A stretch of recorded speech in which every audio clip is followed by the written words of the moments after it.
Des milliers de soldats ont péri dans les eaux glaciales du Dniepr, victimes d'une impasse géographique que l'état-major ne parvenait pas à briser.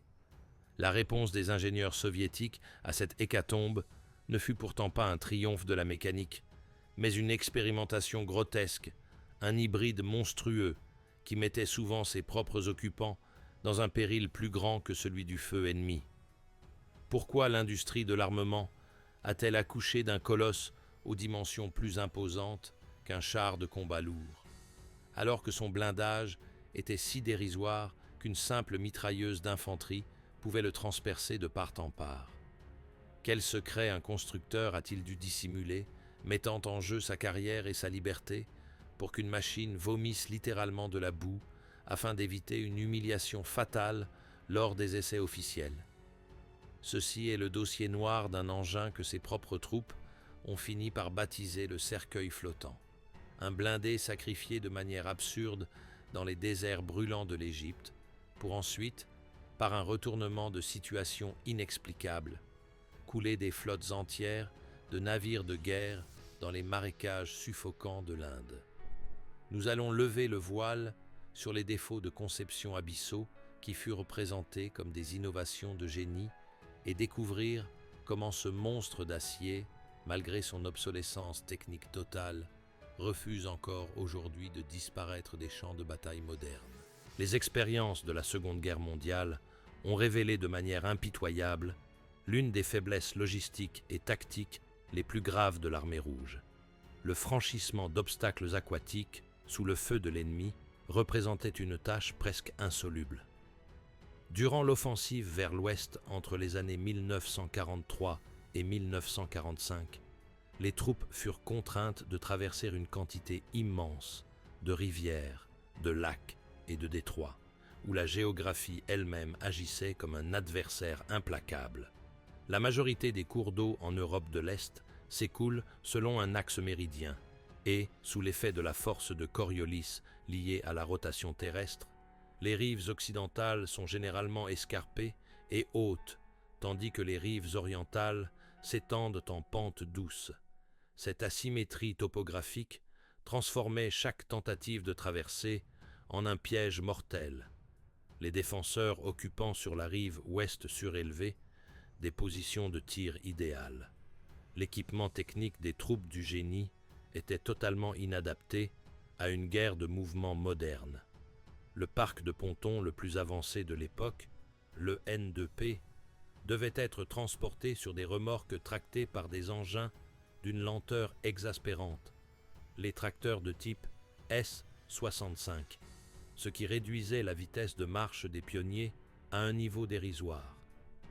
Il n'existait aucun moyen de franchissement automoteur capable de suivre le rythme des formations de blindés. Les quelques chars amphibies rescapés de l'avant-guerre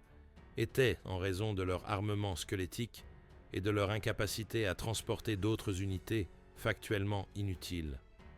Cette lacune béante a conduit à des scénarios catastrophiques,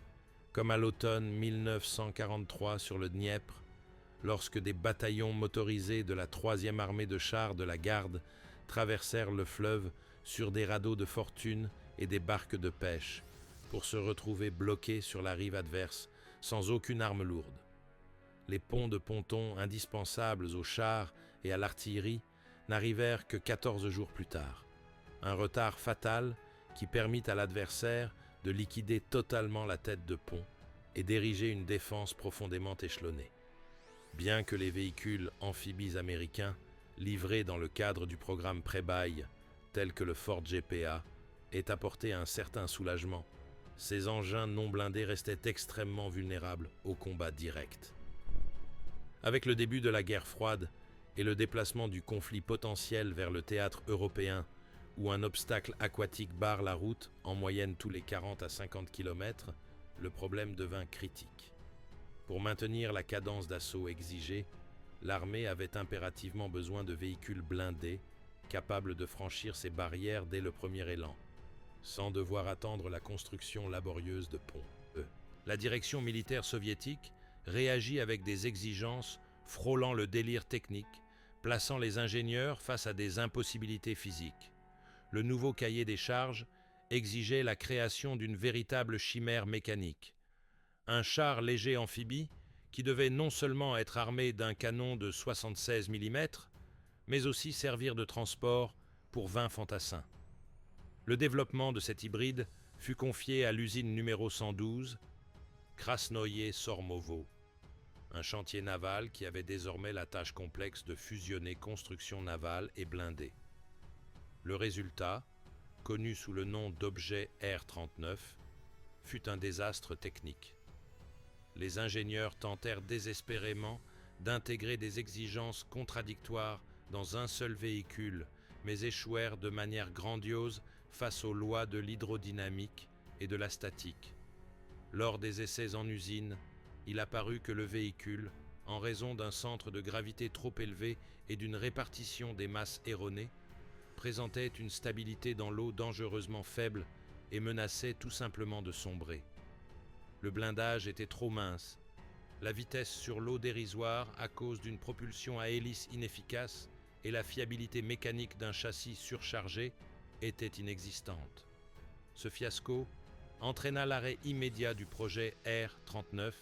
laissant l'armée une fois de plus sans le véhicule de combat amphibie dont elle avait tant besoin. Après l'échec cuisant de l'industrie navale à livrer un char amphibie fonctionnel, la responsabilité fut transférée par le décret du Conseil des ministres de l'URSS numéro 3472 du 15 août 1949 à l'Institut de recherche scientifique de l'Union pour la construction de machines de transport, le VNII-CENT, basé à Leningrad. Le calendrier imposé relevait du pur fantasme bureaucratique, puisque les essais des prototypes devaient débuter dès la fin de l'année 1950, ne laissant aux ingénieurs qu'à peine 12 mois pour une conception intégrale. Au sein du bureau d'études, une querelle technique acharnée éclata immédiatement sur le mode de propulsion aquatique, illustrant les déchirements de l'ingénierie soviétique de l'époque. Alors que l'aile conservatrice, sous la direction du constructeur en chef Kotin et de l'ingénieur Troyanov, s'accrochait à des hélices repliables obsolètes, l'ingénieur Chachmourine comprit que des hélices exposées seraient extrêmement vulnérables sur terrain accidenté et totalement inutilisables dans des eaux encombrées de végétation. Ce n'est que par une intervention directe auprès du ministre Malichev que Chachmourine parvint à imposer l'idée risquée, mais novatrice, de la propulsion par jet d'eau contre la résistance farouche de sa hiérarchie. Parallèlement aux travaux de Leningrad, une équipe concurrente à Moscou, dirigée par le colonel Kravtsev, développait le char K-90, qui ne reposait techniquement que sur le châssis du tracteur d'artillerie M2 et persistait dans l'utilisation de la technologie désuète des hélices. Cette rivalité culmina en juillet 1950 lors d'essais comparatifs qui ressemblèrent davantage à une farce qu'à une évaluation militaire rigoureuse. Afin de tester la mobilité dans des conditions extrêmes, le président de la commission d'État, le colonel général Poluboyarov, ordonna aux deux prototypes de traverser l'emplacement d'un étang de moulin asséché qui n'était en réalité qu'un gouffre de boue épaisse et visqueuse. Le K-90 moscovite y échoua de manière spectaculaire après moins de 5 mètres, la boue ayant bloqué l'entraînement des hélices non protégées, provoquant le calage du moteur et laissant le véhicule s'enfoncer impuissant dans le bourbier avant d'être remorqué. L'objet 740 de Leningrad se retrouva lui aussi dans une posture critique, s'immobilisant après environ 10 mètres, alors que la vase obstruait les conduits d'admission des hydrojets et qu'une masse colossale de sédiments s'accumulait devant la proue. Cependant, les concepteurs mirent à profit une caractéristique spécifique de la propulsion par jet d'eau, physiquement impossible avec des hélices. Ils enclenchèrent la marche arrière tout en maintenant les pompes à hydrogène en activité. Ce processus de rinçage improvisé permit d'expulser la boue accumulée sous le plancher du char et devant la proue, offrant au blindé la poussée nécessaire pour se dégager par ses propres moyens et franchir l'obstacle. Ce moment d'improvisation technique sauva le projet du néant et scella le destin du concurrent à hélice. Mais cette victoire lors des tests ne signifiait nullement que la troupe accueillerait avec enthousiasme ce nouveau véhicule, bientôt connu sous le nom de PT-76. Bien au contraire, en raison de ses dimensions gargantuesques, dépassant même celles du char de combat moyen T-54 et de son blindage dérisoire, les soldats l'affublèrent de surnoms méprisants tels que le cercueil flottant ou simplement le flotteur. La disproportion entre les dimensions physiques et la valeur réelle au combat de ce véhicule était proprement grotesque, car les lois inflexibles de la poussée d'Archimède dictaient une forme qui forçait les ingénieurs à des compromis, remettant en cause toute utilité militaire terrestre. Pour obtenir la flottabilité nécessaire à une masse totale de 14 tonnes, la coque fut conçue avec un volume colossal, semblable à celui d'une barge civile, à fond plat, transformant le véhicule en une cible immense et impossible à manquer sur le champ de bataille, paradoxalement plus imposante que le char de combat moyen T-54, pourtant bien plus puissant. Les concepteurs furent contraints de renforcer les plaques de blindage extrêmement fines, ne mesurant que 15 mm aux points les plus robustes, offrant à peine plus qu'une protection contre les armes légères, par un squelette interne complexe composé de traverses de soutien spécial et de goussets, appelés pilers, sans lesquels la coque se serait effondrée comme une boîte de conserve vide sous la pression hydrostatique de l'eau ou lors de chocs brutaux sur terrain accidenté. À l'intérieur de cette caisse métallique flottante battait un moteur diesel V6 qui n'était au fond qu'un moteur de char lourd, techniquement sectionné en deux, et dont la puissance de 240 chevaux suffisait à peine à déplacer le colosse avec agilité sur la terre ferme, entraînant une puissance massique proprement humiliante. Une autre curiosité technique résidait dans les mécanismes de sécurité surmultipliés, censés empêcher le moteur de se noyer lors d'un arrêt dans l'eau. Un système fragile, piloté par la chute de la pression d'huile, fermait automatiquement des clapets de protection dans les 6 tuyaux d'échappement en cas d'arrêt du moteur, tout en ouvrant simultanément des vannes de vidange qui, paradoxalement, dirigeaient d'abord l'eau infiltrée vers l'habitacle du char, d'où elle devait ensuite être péniblement évacuée par des pompes de cale. Si le véhicule paraissait pâteau, bruyant et sous-motorisé sur terre,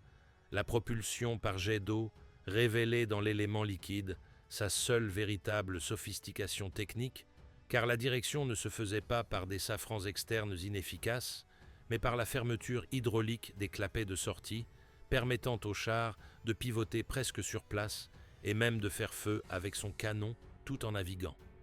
Néanmoins, son intégration tactique resta un désastre absolu,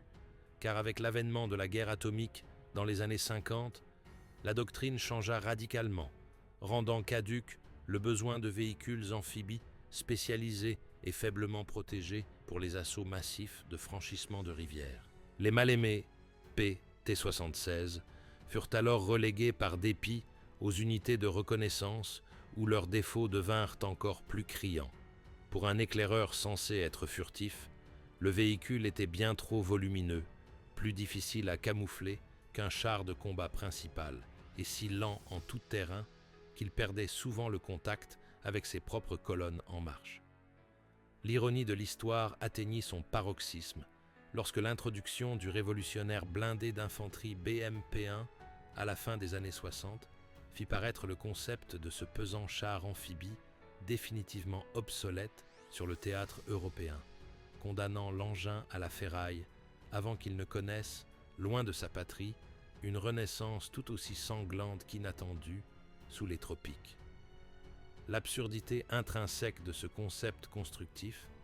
ne se manifesta toutefois dans toute sa clarté que lorsque le véhicule fut exporté vers des zones géographiques pour lesquelles il n'avait été ni conçu ni préparé, entraînant des résultats opérationnels diamétralement opposés. Au Proche-Orient, où l'armée égyptienne reçut 50 exemplaires au milieu des années 60, le PT-76 fut totalement détourné de sa fonction lors de la guerre des 6 jours en 1967, engagé comme un char de combat conventionnel en plein désert. Privé de ses plans d'eau protecteurs et trahi par son énorme silhouette, le flotteur devint une cible idéale sur le sol aride et pierreux du Sinaï, sa fine enveloppe de métal pouvant être percée de part en part même par des armes de petit calibre. Le résultat fut une débâcle militaire où 29 véhicules furent neutralisés en un temps record ou abandonnés précipitamment par leurs équipages, avant que l'armée israélienne ne récupère les trophées intacts pour les doter, paradoxalement, de nouveaux moteurs et de mitrailleuses américaines, afin d'en améliorer les capacités techniques. A l'inverse, le destin de cette caisse de fer prit une tournure radicalement différente dans le labyrinthe humide du delta du Gange lors du conflit indo-pakistanais de décembre 1971, où la faiblesse chronique du moteur et la légèreté du blindage furent compensées par des conditions de terrain extrêmement spécifiques. Face aux forces indiennes se trouvaient des M24 Shafi pakistanais, techniquement supérieurs en tant que chars légers et mieux armés, mais qui s'enlisèrent sans espoir dans le sol marécageux et au bord des innombrables cours d'eau. Dans ce scénario précis, le PT-76 se métamorphosa d'un vestige obsolète en l'unique outil opérationnel viable, franchissant grâce à ses hydrojets des obstacles infranchissables pour tout blindé à chenilles conventionnel. L'un des épisodes les plus singuliers de l'histoire militaire moderne survint le 9 décembre, lorsqu'une compagnie de ces chars amphibies atteignit le port de Chandpur et ouvrit le feu sur 3 canonnières fluviales pakistanaises, un engin blindé endossant de fait le rôle d'un contre-torpilleur pour couler la flottille ennemie avec son canon de 76 mm, pourtant jugé trop faible pour le combat terrestre. Quelques jours plus tard, le 69e régiment de chars démontra la mobilité stratégique du système en effectuant une marche de 55 km à travers des jungles et des marécages réputés impénétrables, contournant les lignes de défense adverses pour capturer la ville de Bogra lors d'une attaque surprise. Ce succès ne doit cependant pas occulter le fait que le triomphe reposait moins sur l'excellence technique du véhicule que sur la chance insolente d'affronter un adversaire dépourvu, dans ce secteur, de toute arme anti-char adéquate, capable de transformer instantanément ce cercueil flottant en une carcasse incandescente. Malgré ses succès exotiques, le sort du modèle était scellé dans les grandes armées du monde, et à la fin des années 90, le PT-76 disparut presque totalement des inventaires russes, n'ayant plus aucune chance de survie sur un champ de bataille moderne. Paradoxalement, la fin apparente de son utilisation opérationnelle au sein des forces régulières ne signifia pas la mort absolue de ce concept controversé, car les ingénieurs russes du XXIe siècle décidèrent de soumettre cette carcasse obsolète à une métamorphose radicale, rendant le véhicule techniquement méconnaissable. L'idée fondamentale de cette modernisation profonde reposait sur le constat lucide qu'un renforcement du blindage était physiquement impossible sans couler l'engin. Les concepteurs se concentrèrent donc exclusivement sur une augmentation drastique de la puissance de feu, prenant la décision surprenante de rejeter le canon de 90 mm de la firme belge Cockerill. Les analyses avaient en effet démontré qu'un canon lourd à coup unique resterait de toute façon impuissant face aux chars de combat modernes en secteur frontal, tandis qu'un canon automatique de 57 mm, dérivé de l'ancienne pièce anti-aérienne S-60, offrait une flexibilité tactique bien supérieure. Les calculs balistiques ont révélé sans pitié les faiblesses de l'armement conventionnel. La probabilité de pulvériser un véhicule de combat d'infanterie à 2 km de distance avec une rafale automatique était 1,75 fois plus élevée qu'avec un obus de gros calibre classique. De plus, la cadence infernale de 120 coups par minute offrait enfin une chance réelle de neutraliser des hélicoptères et des drones, contre lesquels le véhicule original était totalement désarmé. Pour exploiter cette nouvelle station de combat, un système de conduite de tir automatisé fut intégré, réduisant l'erreur de stabilisation en mouvement à moins de 0,5 milliradians, ce qui permet aux blindés de délivrer une précision dont les équipages des années 50 n'auraient même pas osé rêver. Même le problème chronique de la mobilité, qui avait fait de ce char une cible mouvante pendant des décennies, fut abordé par la transplantation radicale d'un nouveau cœur. L'installation du moteur diesel UT D23 de 300 chevaux a enfin porté la puissance massique à 20 chevaux par tonne. Ces mesures ont transformé ce qui était autrefois raillé comme un cercueil de tôle en un hybride technologique bizarre qui, bien que conservant la vulnérabilité d'une barque légère, possède désormais la capacité de scanner de manière autonome les dispositifs optiques adverses pour aligner sa tourelle sur la menace en une fraction de seconde. Ainsi, l'histoire de cet engin ne s'achève pas comme un simple vestige historique, mais comme la preuve qu'une conception fondamentalement erronée peut être maintenue artificiellement en vie par le remplacement quasi total de ses organes, tant qu'un client reste prêt à payer pour l'illusion d'un char léger moderne.